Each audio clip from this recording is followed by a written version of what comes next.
শুধু তাই না, আসমানে ফিরিস্তাদের তসবির আওয়াজ, আসমানের নড়াচড়ার আওয়াজ,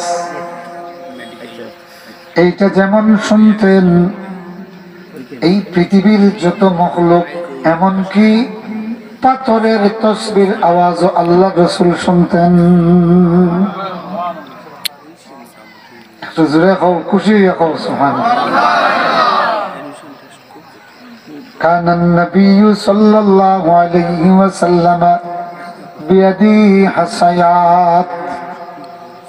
আল্লাহ রসুলের হাতে একদিন কয়েকটা ছোট ছোট পাথর, বুঝছেন, ছোট ছোট পাথর। আল্লাহ নবী বলেন, আমার সাহাবীরা, ও আমার সাহাবীরা, সামিআতু তাসবিহাতিহিম, সুবহানাল্লাহ, সামিআতু তাসবিহাতিহিম। আমার সাহাবীরা, আমার হাতে থাকা এই নুড়ি পাথরগুলির তাসবির আওয়াজ আমি নিজে শুনেছি।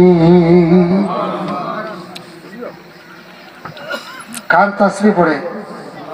কথা কম না, কার তাসবিহ কেবলই কার নামে হয়? জোরে কম না, কার নামে? আল্লাহ।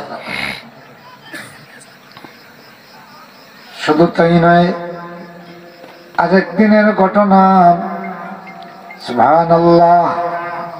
আবু বকর বলেন, আমিও শুনছি। আল্লাহু আকবার বলেন। ওমর বলেন, আমিও শুনেছি। ওসমান বলেন, আমিও শুনেছি। হযরত আলী বলেন, আমিও শুনেছি। তাইলে আর দলিল লাগেনি? কথা বলেন, আর দলিল লাগেনি?